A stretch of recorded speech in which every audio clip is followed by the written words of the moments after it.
자, 오늘 본문 말씀을 통해서 우리 함께 또 은혜 나누기 원합니다. 골로새 교회에는 이단 사상들이 들어와 있었습니다. 율법주의, 다시금 율법으로 돌아가자, 또 이런 사람들도 있었고, 또 금욕주의자들이 들어와 있었습니다. 안 먹고 안 자고 그리고 죽어라고 뭔가 자기 몸을 괴롭게 하는 것. 이렇게 해야 우리 몸이 영혼이 정결해진다. 우리가 사는 이 시대에도 그런 분들이 있습니다. 그래서 뭔가 자꾸 자기 몸을 괴롭게 하는 것이 좋은 믿음이라고 생각하는 분들이 있습니다.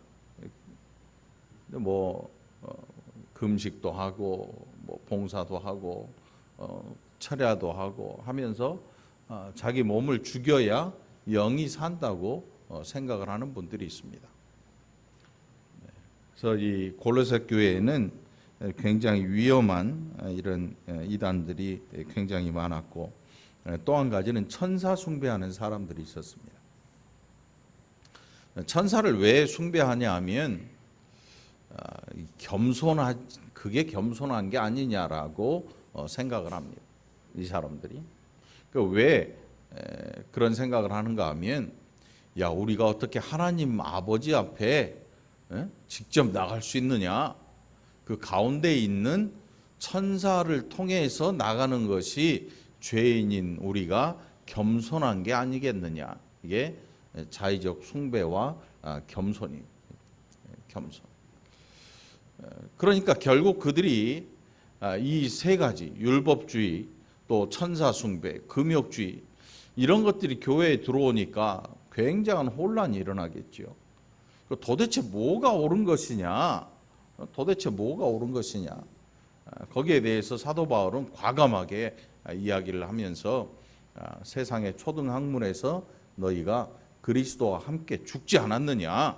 이렇게 이야기를 합니다. 죽은 자는 말이 없지요.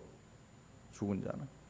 그래서 우리가 예수님을 믿는다고 하는 것을 다른 말로 표현하면 세상에 대해 죽고 하나님에 대해 산다. 이렇게 성경이 이야기를 하고 있습니다.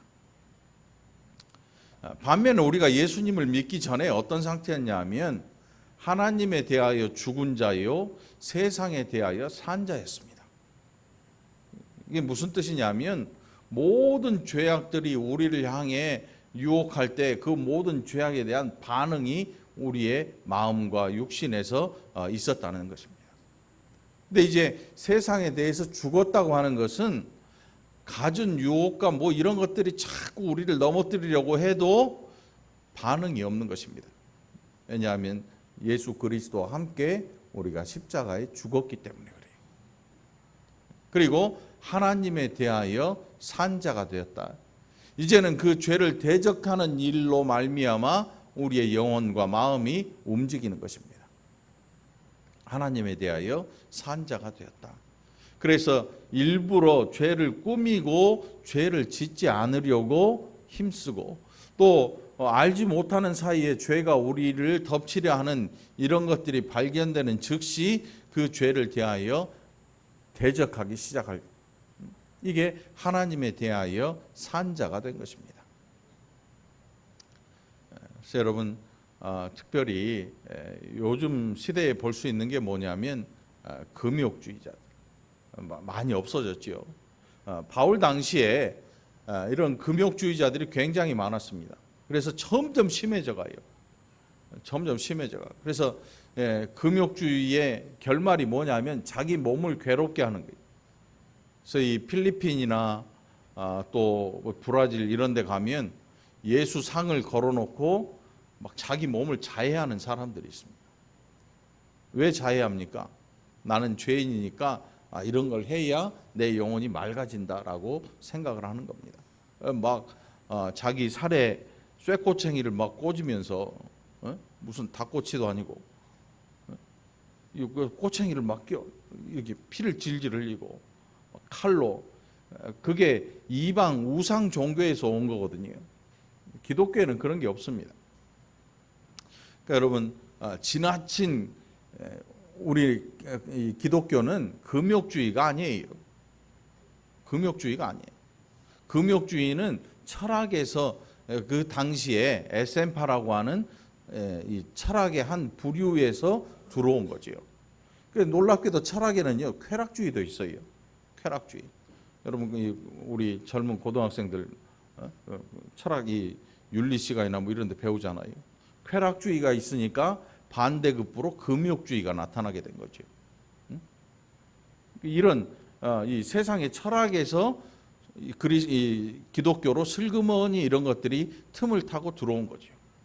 근데 마치 그것이 아주 종교적인 것처럼 사람들이 인정해주고 많은 사람들이 관심을 보이니까 그 당시 수도원들이 수도 없이 생겨나요. 수도원에서 하는 일이 뭐냐면 금욕주의를 실천하는 겁니다.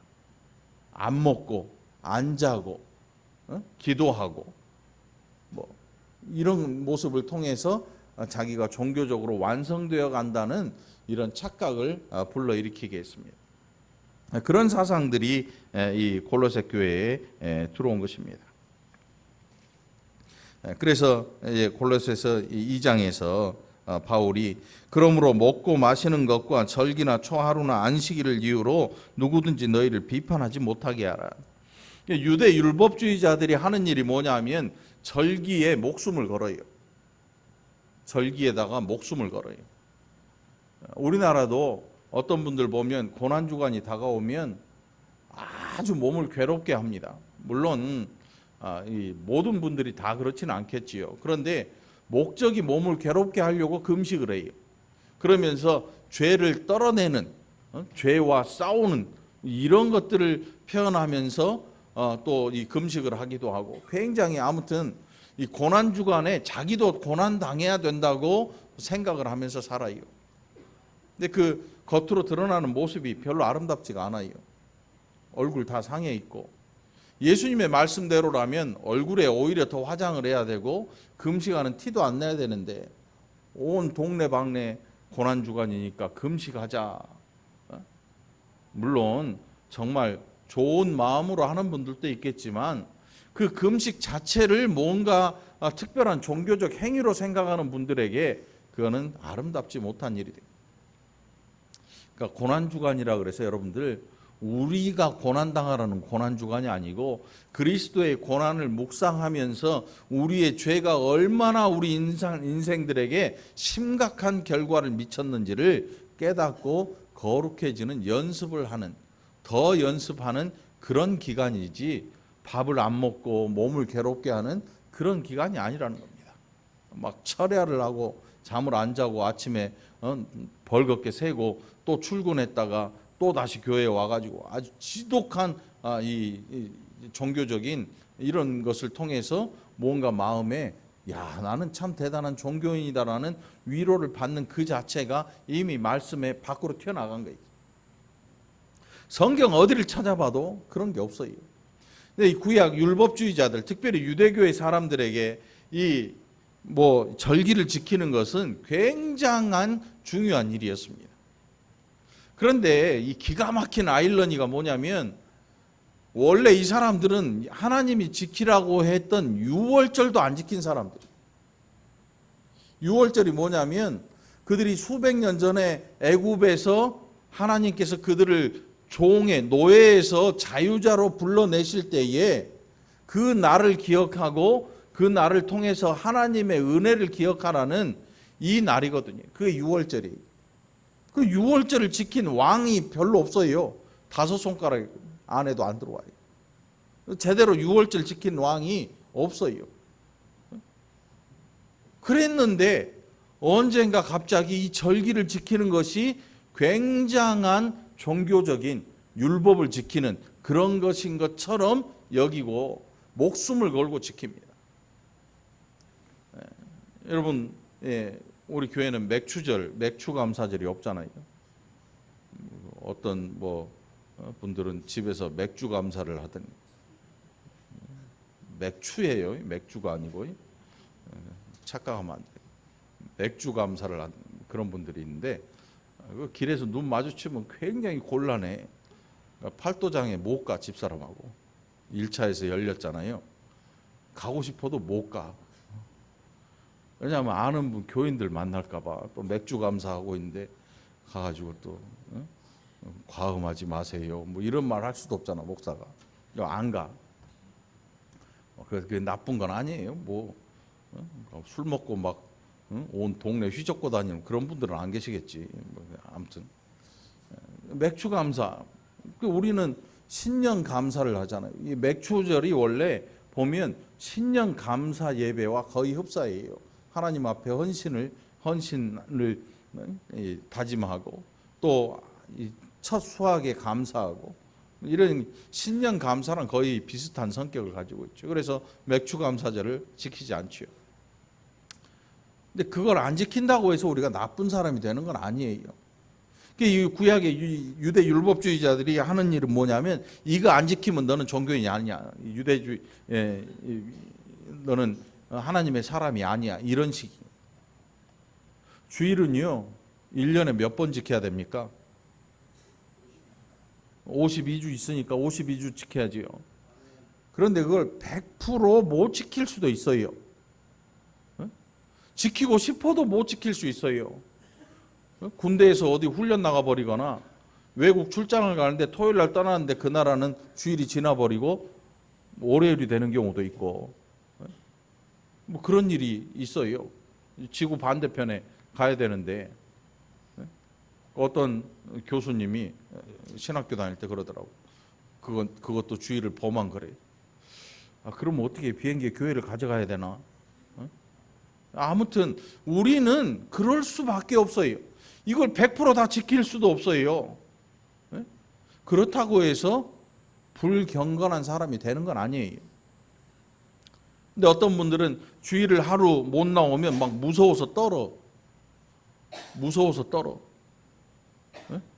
주일 하루 빼먹으면 두려워서 떨어요. 왜 떠냐면 하나님이 때릴까 봐. 주일 빼먹었다고. 하나님이 어디 고등학교 학교 선생님이 아니잖아요. 요즘은 체벌이 없는데 저희 때만 해도 지각하면 의뢰 엉덩이 여기다가 책 하나씩 집어넣고 가. 선생님이 때리니까 푹신한 걸레를 넣던지 그 때리면 뻥 소리 나면 애들이 아니까 깔깔대고 웃지. 그러다 걸리면 이제 뒤지게 맞는 거고.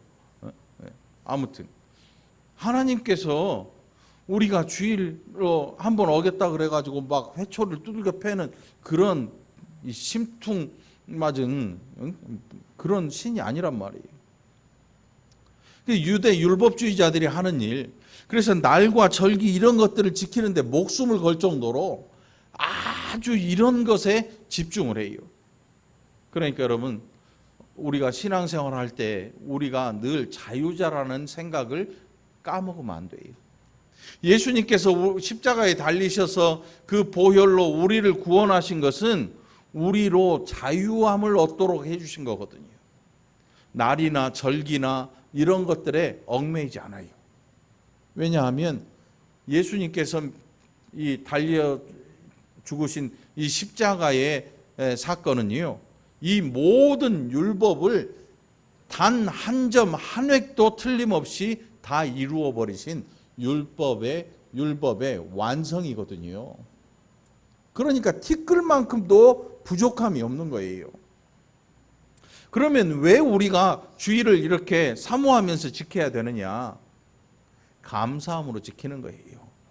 우리를 죄에서 구원하시고 율법 아래 매여 있지 아니하도록 해방시키시고 자유함을 주신 예수 그리스도의 은혜에 감사하는 거죠. 하나님 아버지의 사랑에 감사하는 거죠.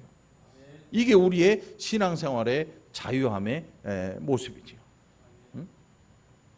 이 자유를 방임하면 안 되는 거예요. 초등학교 때, 국민학교 때 옆에 애가 괜히 머리를 툭 때려요. 야, 왜 때려? 자유야? 실제로 이런 일이 있어요. 그래? 알았어. 나도 때릴게. 더 세게 때리고.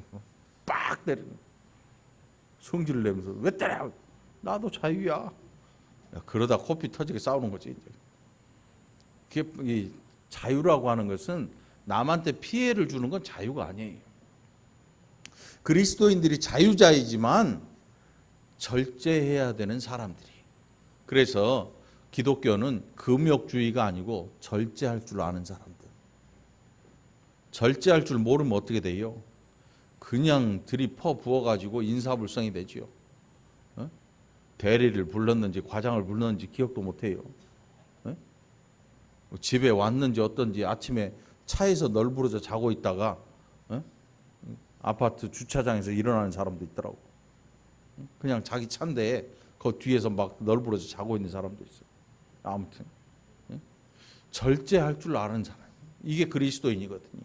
오늘 이 골로새 교회 성도들에게 바울은 이야기하면서 자 17절에 보니까 이것들은 장래일의 그림자이나 몸은 그리스도의 것이다. 너희가 이 유대 율법주의자들 이 절기나 뭐 이런 데 얽매여 가지고 그걸 지키려고 그렇게 힘쓰고 노력을 하는데 그것에 너무 얽매여 가지고 결국 놓치는 게 뭐냐면 그리스도를 놓칠 것이다. 그리스도를 놓치는 거예요. 그래서 세상에 있는 모든 우상 종교들이 하는 게 뭐냐면 내가 어떻게 하느냐에 관심을 가집니다. 그래서 절에 가면 100일 기도가 있잖아요. 1000일 기도도 있고 또 뭘 돈을 뭐 바치는 것도 있고 아주 힘에 과할 정도로 해요. 절을 하는데 삼보일배라고 그러지요. 삼보일배. 세 발 걷고 한 번 절하고. 그 어디서 하냐면 그 인도에 그 순례하는 길이 있어요. 거기. 그 순례 길이 있어요. 그 길을 앞에 나무짝 하나 대고 손이 다 터져 버리니까 무릎에다 좀 두꺼운 천 대고 세 발 걷다가 한 번 절하고 일어나서 또 세 발 걷다가 또 한 번 절하고 해가지고 수백 킬로를 그렇게 순례를 하는 거예요. 순례길을 떠나는 거예요. 이 우상 종교들의 특징이 뭐냐면 신을 섬기는 자가 어떤 행위를 하느냐에 따라서 종교적인 이 완성도가 달라지는 거예요. 그런데 여러분 우리가 하나님을 믿는 이 기독교는 그런 종교가 아니에요. 내가 어떤 일을 하는가, 내가 무엇을 이루어 놓았는가, 이거 아무 상관이 없어요. 쉽게 말해서 구약에 나오는 솔로몬은요, 하나님의 전을 지은 사람이에요. 성전을. 어마어마한 화려한 성전을 지은 사람인데 나중에 이 사람이 한 일이 뭐냐면 그 나라를 우상 백화점을 만들어 버렸어요. 후궁들을 외국에서 데리고 와요. 700명을, 300명 데리고 오고 첩을 700명을 둬요. 그 장인이 1000명이야.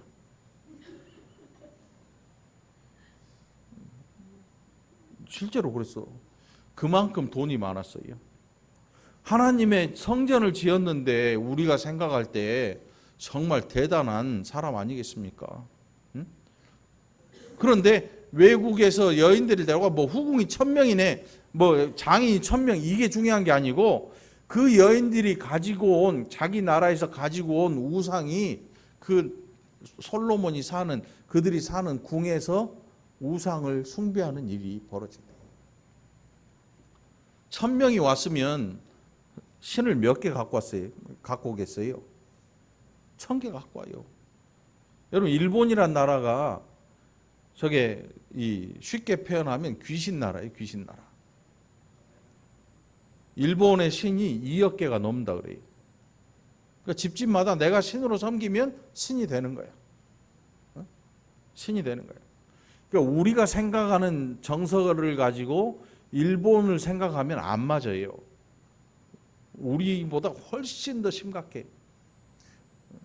훨씬 더 심각해.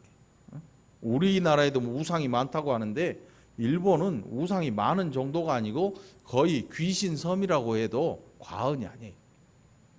과언이. 그러니까 거기 계신 선교사님들이 얼마나 힘들겠어요. 전도하는 게 보통 일이 아니지요. 그걸 이겨내야 되니까. 자, 18절입니다. 아무도 꾸며낸 겸손과 천사 숭배를 이유로 너희를 정죄하지 못하게 하라. 당신 왜 겸손하지 않습니까?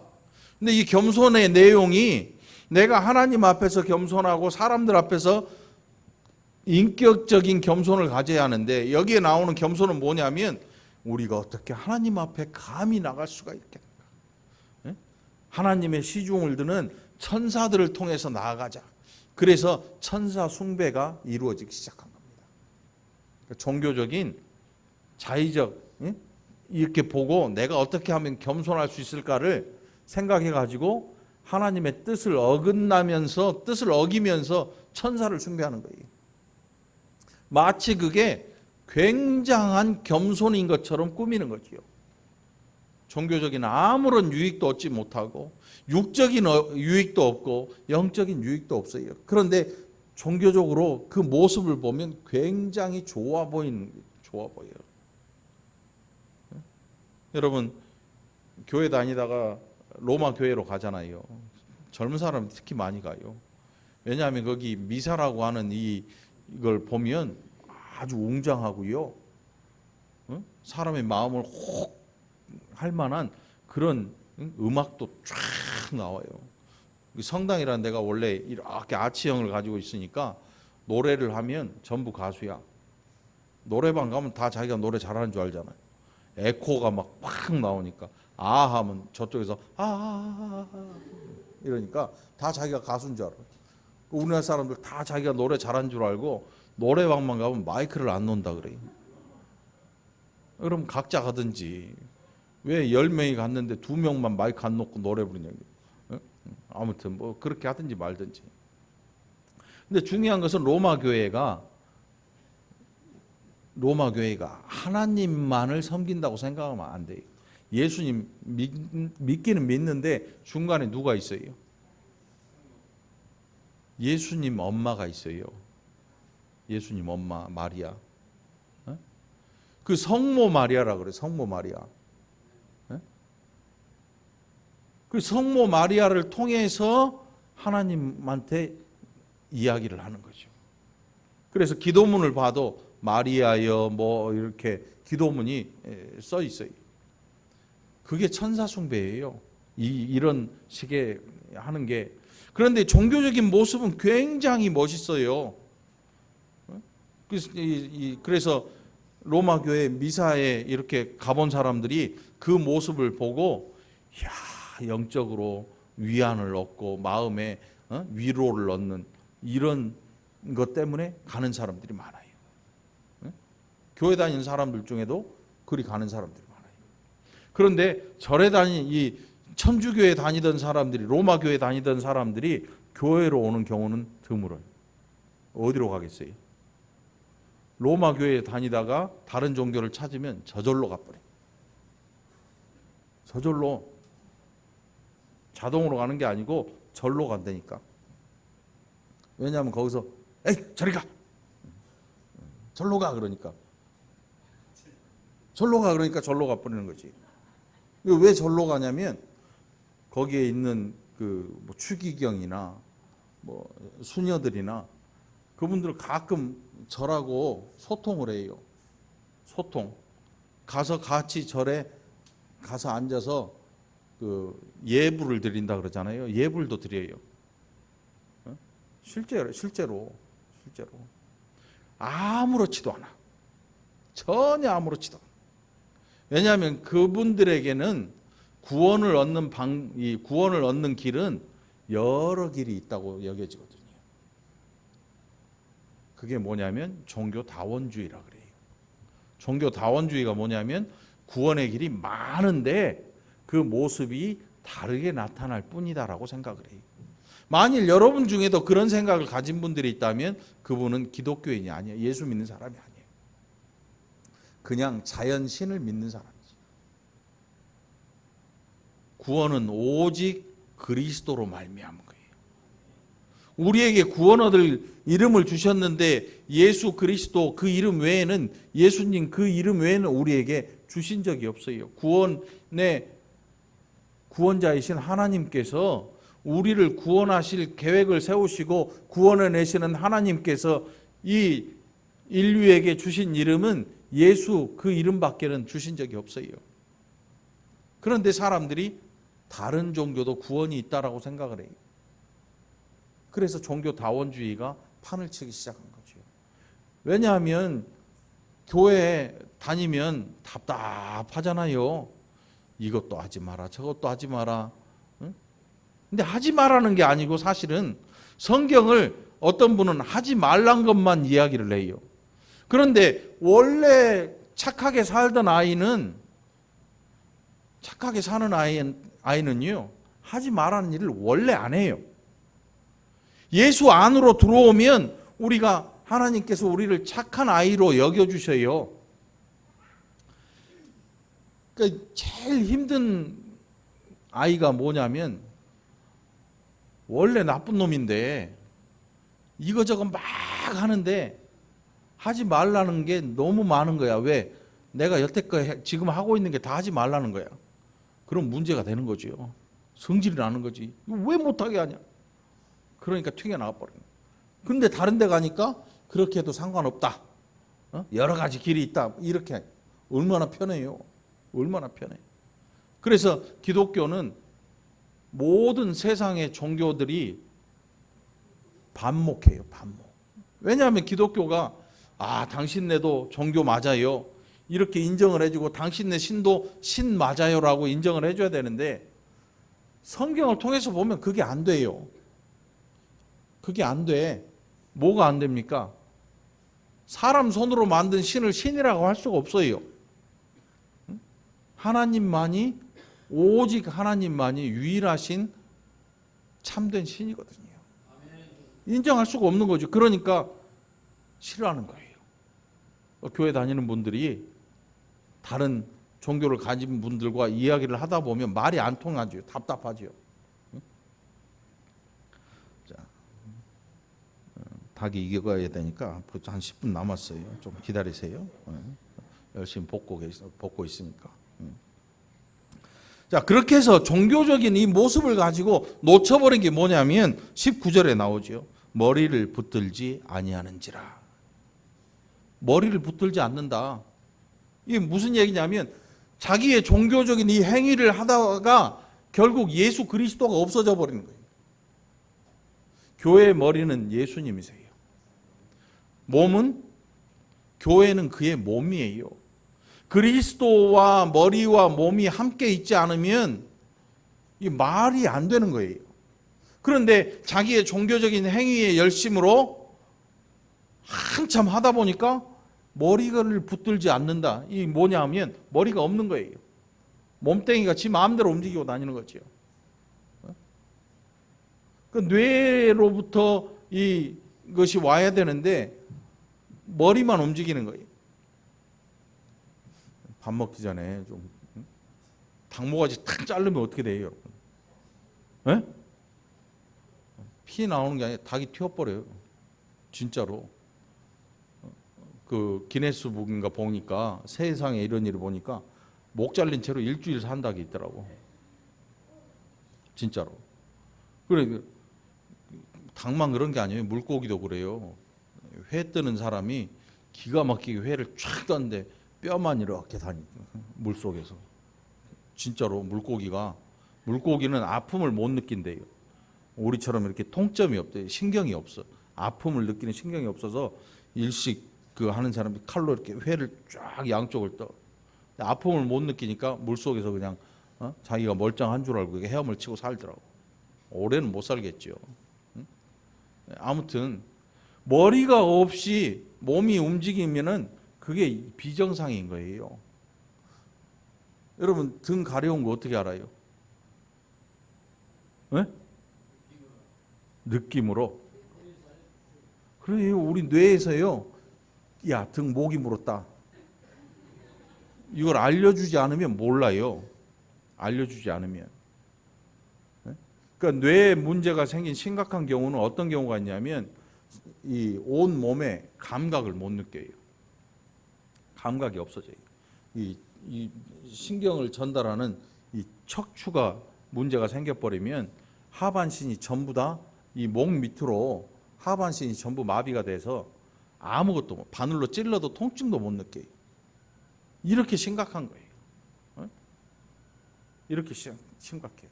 그런데 머리를 붙들지 않았다고 바울의 말처럼 머리를 붙들지 않았다는 것은 예수 그리스도를 놓쳐버린 거예요. 뭘로? 종교적인 열심과 어떤 행위와 보여지는 이런 것들로 말미암아 예수가 없어져 버린 거예요. 그러니까 여러분 신앙생활 하면서요, 열심과 열심을 내고 하는 거 좋은데 때로는 가만히 서서 거울을 보는 것처럼 성경 말씀 앞에 우리 자신을 한번 이렇게 내봐야 돼요. 내봐야 돼. 내가 가진 이 열심 때문에 예수 그리스도가 없는 거 아닌가? 어떤 분들을 보면 실제로 그래요. 교회에서 얼마나 뜨거운 열심을 가졌는데 차갑기가 이루 말할 데가 없어요. 어느 누구도 옆에 갈 수도 없을 만큼 냉정하고 차가워요. 자기가 하는 일이 최고고 자기가 행하는 종교적인 일이 최고예요. 어느 누구도 그렇게 따라가지 못하면 아주 몹쓸 사람 취급을 해버려요. 너는 예수 믿는 것도 아니야. 나 봐봐. 이렇게 나와요. 결국 예수가 없는 거예요. 자기가 예수님처럼 하고 있는 것일 뿐이지 예수를 믿는 게 아니거든요. 종교적인 행위만 가지고 있는 거예요. 그러면서 19절 중반절에 보면 온 몸이 머리로 말미암아 마디와 힘줄로 공급함을 받고 연합하여 하나님이 자라게 하심으로 자라느니라. 이게 교회예요. 예수 그리스도를 머리로 한 교회, 몸된 그의 교회. 그래서 자라나는 거죠. 이게 정상이에요. 그리고 오늘 20절입니다. 너희가 세상의 초등학문에서 그리스도와 함께 죽었거든 어찌하여 세상에 사는 것과 같이 규례에 순종하느냐. 이게 금욕주의자들이 이런 일을 해요. 세상의 초등학문이 바로 이 철학. 그래서 이 초대 기독교 시절에 이 철학과 신앙이 굉장히 많은 갈등을 겪어요.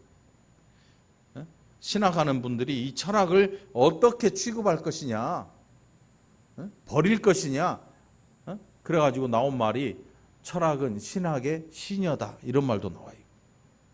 이런 말이 나와. 신학을 도와준다, 철학이.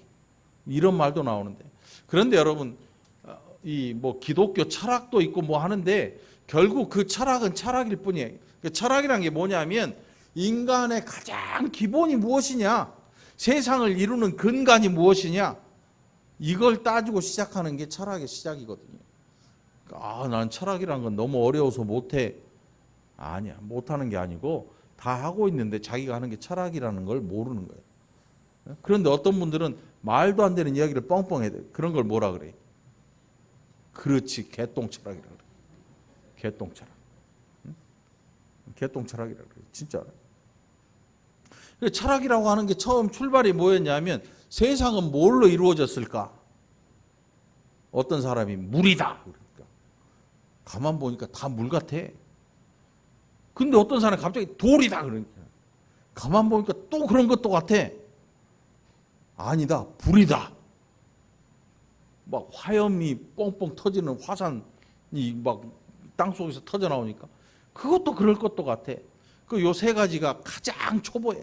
이게 지나면서 이제 점점 생각하는 철학으로 변해가요. 그 어떤 사람이 그랬죠. 생각한다. 나는 생각한다. 그러면서 뭐라 그래요? 코로나는 존재한다. 이제 생각하는 걸로 변해가는 거예요. 그 생각하는 것으로 변해가는 과정에 나타나는 게 뭐냐면 쾌락주의가 나타나요. 인생은 쾌락이 최고야. 쾌락이 최고야. 그래서 자기의 쾌락을 위해서는 못할 짓이 없는 거예요. 모든 걸 다 해. 그러니까 여러분 로마 시대에 우리의 상상을 뛰어넘는 음란한 일들이 수도 없이 일어나요. 수도 없이 일어나. 실제로 로마 대중 목욕탕이 그냥 목욕만 하고 때미는 목욕탕이 아니에요. 온갖 음란한 모든 것들을 다 갖고 있는, 로마의 매춘부가 말할 수 없이 많았어요. 말할 수 없이 많아. 여왕들이나 귀족의 부인들이, 귀부인들이 자기가 데리고 있는 종들, 남자 종들과 성관계하는 거 아무것도 아닌 시대예요. 응? 그만큼 음란한 시대예요. 이런 철학을 바탕으로 이 시대가 변해가면서 이 바울 시대에 나타난 게 그 당시에 이 골로새에 나타난 게 뭐냐면 금욕주의가 나타났어요. 너무 심하니까 이거 아니다 이제. 이거 아니다. 금욕주의가 나타나. 절제가 아니고 아무것도 하지 않아야 영혼이 깨끗함을 얻을 수 있어라고 종교로 기독교로 이것을 슬그머니 끌고 들어오게 됩니다. 이런 영향들이 우리가 지금 살고 있는 이 시대에도 많아요. 꽤 많이 있어요. 꽤 많아요. 여러분들 뭘 하다가 이런 거 하면 안 돼. 무의식 중에 언젠가 나도 모르게 우리 몸에 배 있는 거예요. 이런 게. 이런 게 배 있는 거예요. 성경적인 거 아닌데도 이런 게 배 있는 거예요. 바울은 바로 그런 것들을 세상의 초등학문이라고 표현합니다. 세상의 초등학문. 그리스도와 함께 죽었거든 어찌하여 세상에 사는 것과 같이 규례에 순종하느냐. 그런 금욕주의자들. 그 금욕주의자들이 만드는 게 계속 규례를 만들어요. 뭐도 하지 말아야 되고 뭐도 하지 말아야 되고 뭐는 뭐 해야 되고 뭐 자꾸 만들어 놓으니까 법이 어마어마하게 많은 거예요. 여러분 이 시대에는요. 법을 아는 사람들이 법을 가지고 놀잖아요. 그 이유가 뭔지 아세요? 법이 너무 많아서 감당할 수가 없어요. 그래서 그 판례가 없으면 재판을 진행할 수가 없어요. 옛날에 이걸 어떻게 재판했나를 늘 들춰봐야 돼요. 그러니까 옛날에는 머리가 비상한 사람들이 그 일을 했어요. 암기력이 뛰어나야 어디 언제 했는지 막 공부 책을 다 읽어보고 기억을 하고 있어야 되잖아요. 기억 못하면 사람 시켜서 해야 돼요. 요즘 어때요? 컴퓨터 이제는 PC 잘하는 사람이 재판도 잘해요. 그리고 재판을 진짜 잘하는 사람들은 어디냐면 현장에 있는 사람들. 현장이 어디냐면 학교, 교도소에 실제로 복역하는 사람들.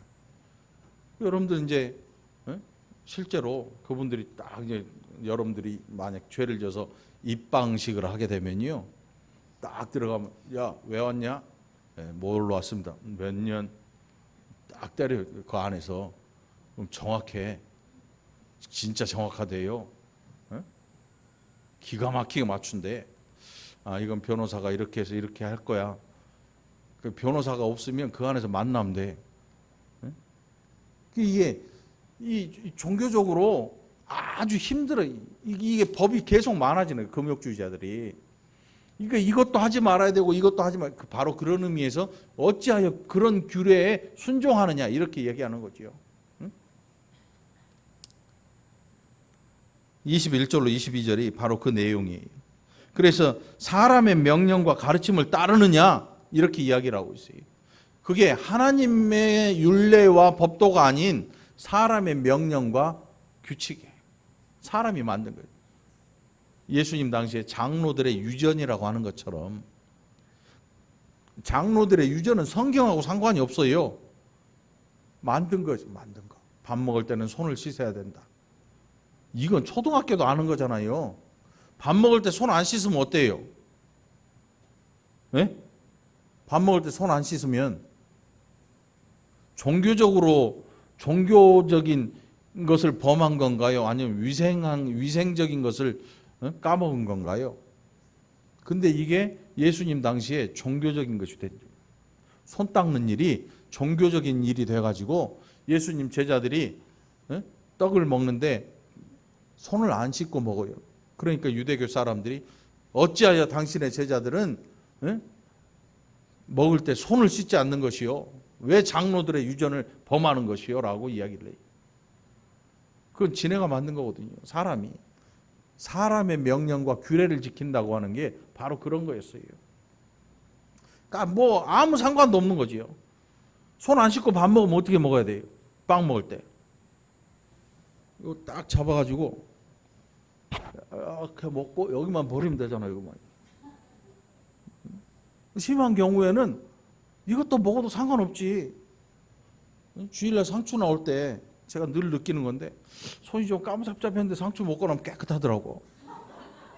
뽀해져 손이. 그래서 설마 이걸 내가 먹은 건 아니겠죠. 찌까문하긴 한데 맛있으니까 뭐 그냥 털면서 뭐 이렇게 하다 보면 그게 뭐 입으로 들어가는지 코로 들어가는지 어떻게 알아. 종교적인 것과 아무런 관련 없는 것을 마치 종교적인 것처럼 만들어내는 게 사람의 명령과 가르침입니다. 세상의 초보, 초등학문. 그 다른 현대인 성경 보면 유치하다는 표현을 썼어요. 유치하다. 유치원 여러분 아시죠? 유치원. 유치원이 왜 유치원이게 해요?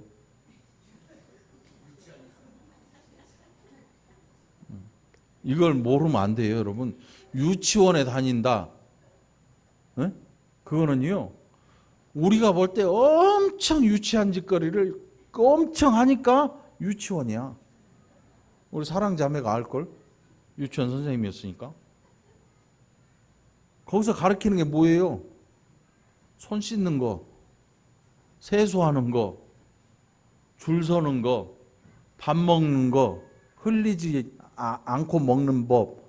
이거 유치해요, 안 유치해요? 이거 어른이 돼서 보면 굉장히 유치한 거야. 바로 이 세상의 초등학문이라는 게 그만큼 유치한 거예요. 그런 뜻을 내포하고 있어요. 왜 그렇게 유치한 일에 너희가 끌려다니느냐? 너희가 그리스도와 함께 세상의 초등학문 그것을 대하여서 죽지 않았느냐? 모든 철학들이 포함되고 모든 금욕주의가 포함되고 모든 율법주의가 포함되어 있는 거예요. 그런 세상에서 너희가 그리스도와 함께 죽지 않았느냐? 이렇게 이야기를 하고 있는 거죠. 오늘 여러분 예수 그리스도 안에서 자유함을 진정으로 자유한 여러분이 되시기를 축원합니다. 날과 절기 때문에 두려워하지 마십시오. 어떤 분들은 제삿날이 다가오면 두려워해요. 실제로. 이 귀신에 눌려가지고 무서운 거야. 혹시 내가 이걸 안 하면 귀신이 날 해하지 않을까? 그런 일 없어요.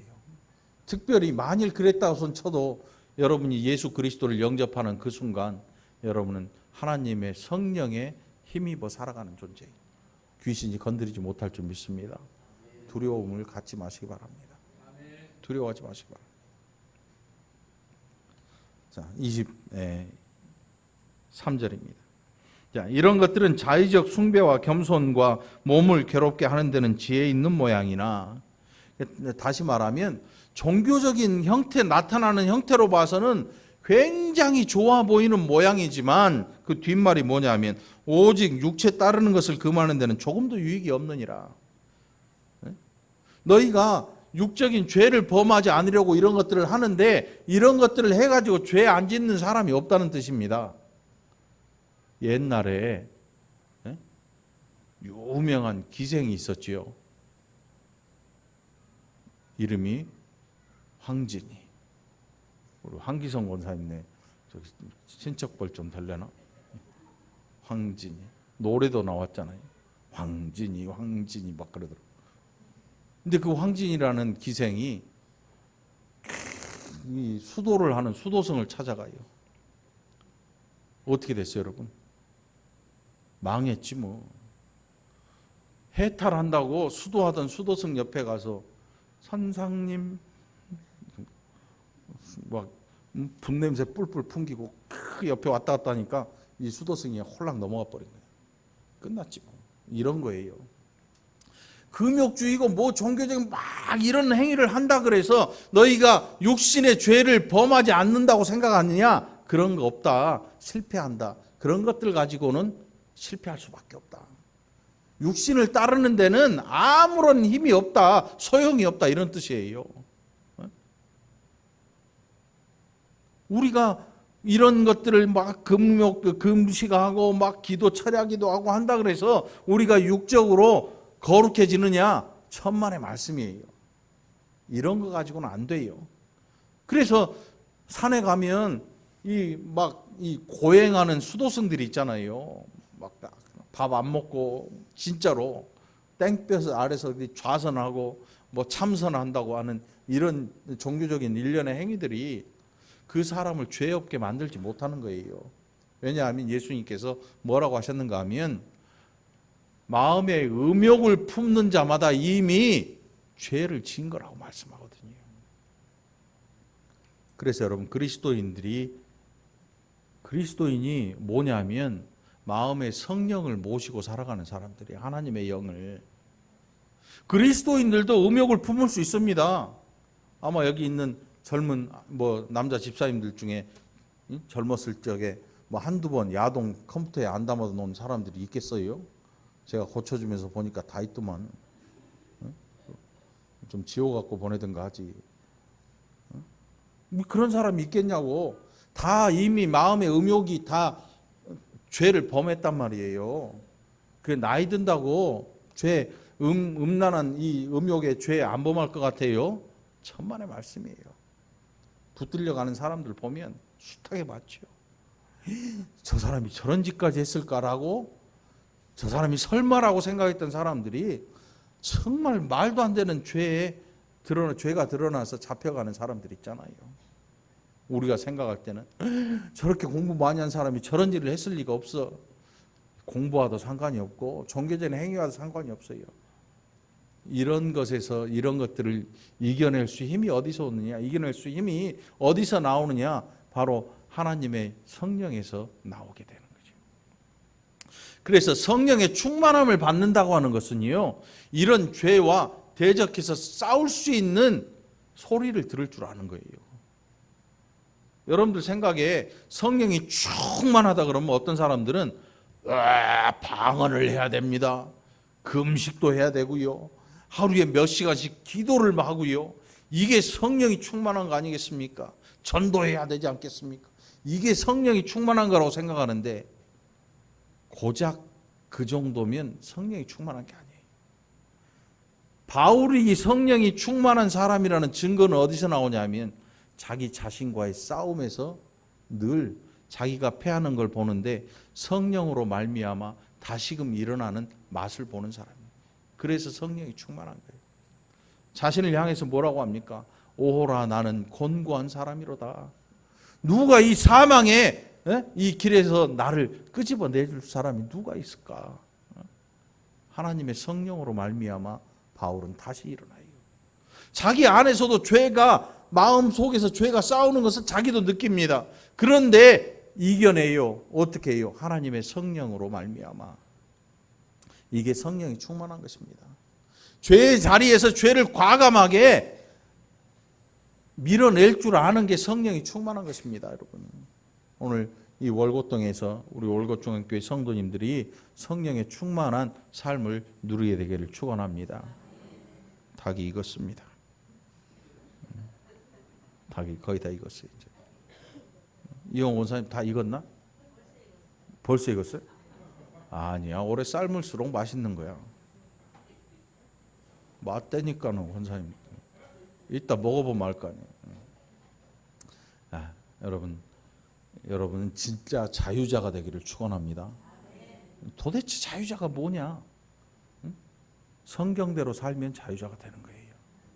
사람의 소리에 귀 기울이지 말고 하나님의 음성에 귀를 기울이고 그 음성을 듣고 또 그 음성에 순종할 줄 아는 진정한 자유자가 저와 여러분이 되기를 간절히 축원합니다. 기도합시다. 하나님 아버지 감사합니다. 많은 것들이 종교적인 것처럼 우리에게 다가옵니다. 하나님 말씀에 비추어 아닌 것은 버리게 하시고 맞는 것은 순종케 하여 주옵소서. 진정한 자유를 맛보는 복된 백성들 되게 하여 주옵소서. 감사드리옵고 예수님 이름으로 간절히 기도합나이다. 아멘.